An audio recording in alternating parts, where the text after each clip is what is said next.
Manalangin tayo sa araw na ito.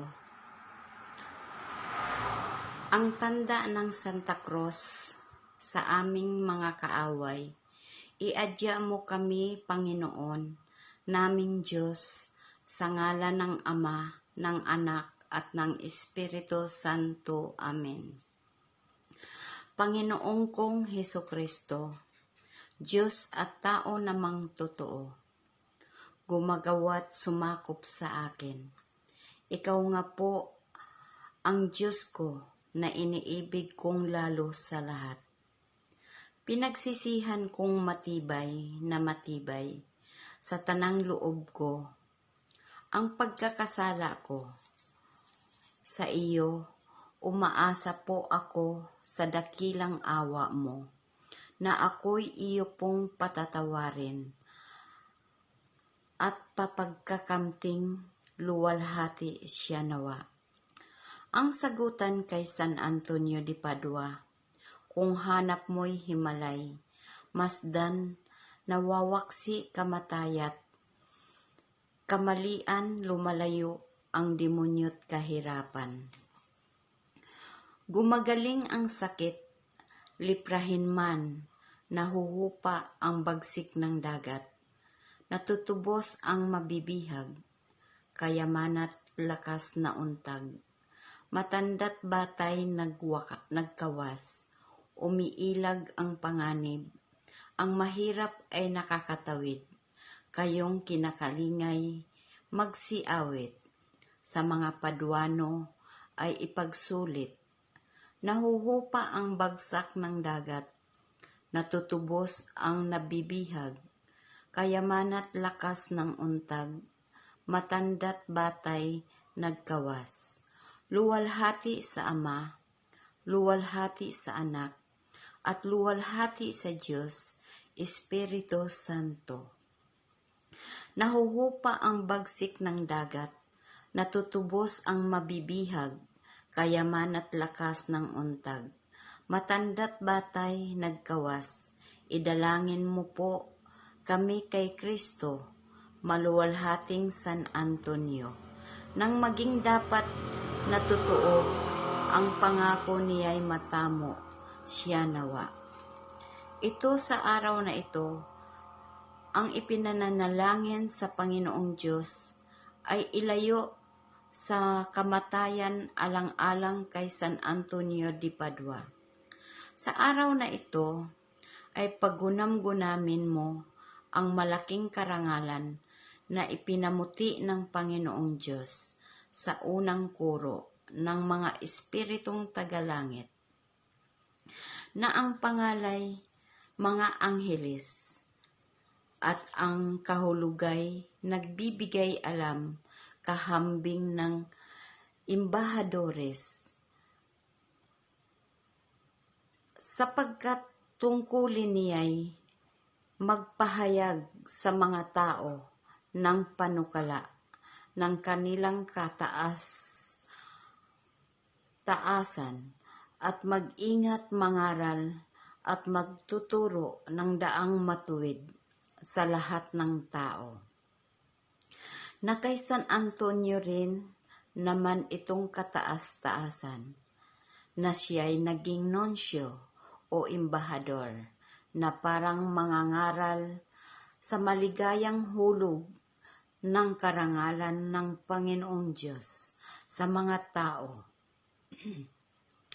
Nang mahango sa salat karumihan, nag-aadya sa madla sa kamatayan ng kaluluwa't katawan. Nagtuturo, humahatol sa tao, sa daang kaluwalhatian, sa ganitong pagkalangay, natilihin ang mundo. Kaya nga minsan sa kanyang pagsisermon, may nakinig na 30,000 tao at binigyan ng Panginoong Diyos ang kanyang boses ng bisat bagsik na namutawi sa tao ng 2 ligwas na narinig ng isang babaeng mapaminta kasi sa kanya'y may devotion. At minsan naman sa kabagsikan ng kanyang wika na pagbalik loob ang isang babaeng makasalanang di hamak na napapatiwakal sa oras ng kamatayan at naalaala ang marangal na santo at sa puso niya'y tumimo ang kapangyarihang boses. Nagkumpisal siya ng buong hapdi ng puso at tumanggap ng lahat ng mga sakramento. At nagkamit kaginhawahan at siya na may bumuhay ng patay, na gaya niya noong anak ng Haring de Leon. At isang pamangkin at iba't iba pa na nasasabi sa buhay niya, magpasalamat ka ng walang kahulilip sa Diyos ayon sa dakilang karapatan na ipinagkaloob sa maluwalhati't marilag, sa santo at wikain mo sa kataas-taasang Diyos ng buong kababaan at pangangayupapa itong dalangin sumusunod.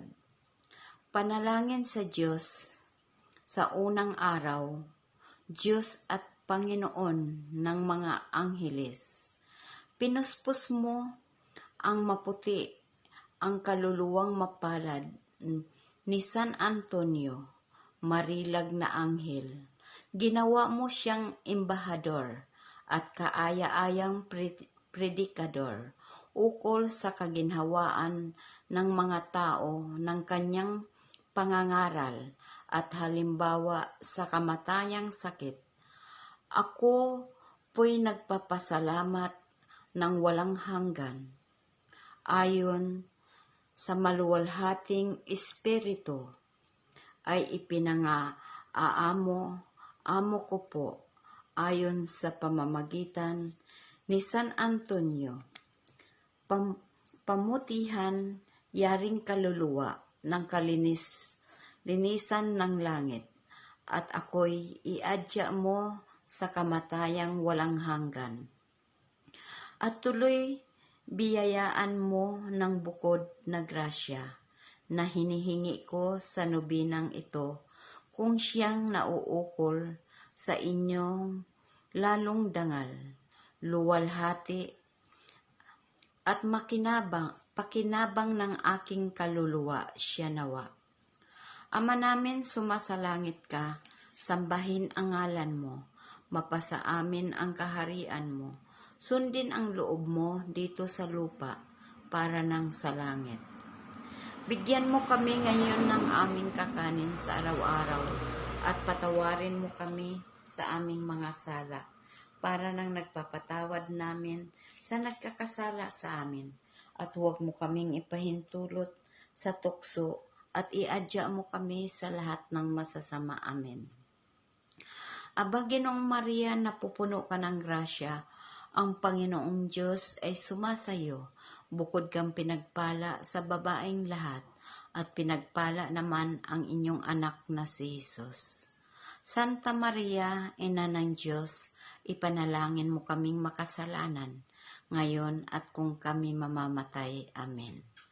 Luwalhati sa Ama, sa Anak, at sa Espiritu Santo, kapara nung unang-una, ngayon at magpakailanman, at magpasawalang hanggang siya nawa.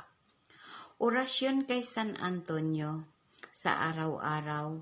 Aba, maligayat kagandahang San Antonio, luwalhati ka ng Espana, ilaw ng Italya at ng bansang Pilipinas, apostol sa pangangaral at sa pagsinta, sa gloria ng Diyos, martir sa pagnanasa, birhen, wagas basong hirang ng kalinisan, salamin ng tunay na kababat karunungan, ayon sa iyong kaaya-ayang pagtuturot, marikit na kabanalan, Kaaliwan ka ng mga kuro ng mga angheles, kuta ka sa irihis, at ng mga espiritong malulupit.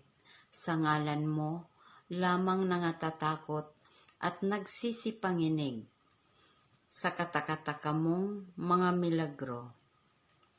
Ikaw nga ang takbuhan, kaaliwan, ng nagsisipaminta kasi sa iyo. Kasi mong unay ang katamis-tamisang si Jesus, kinipkip mo't kinalong. Sa dibdib mong wagas, sa kalinisan, biniyayaan ka ng ningas ng awa ng Diyos. Pinita ka sa lalong mataas ng kanyang dangal at kagalingan naman ng mga tao. Ibinabati ko sa iyo, mahal na santo, ang walang hanggang papuri doon sa piling mga karapatan na iniwagas ng Diyos sa kaluluwa mong kalinis-linisan.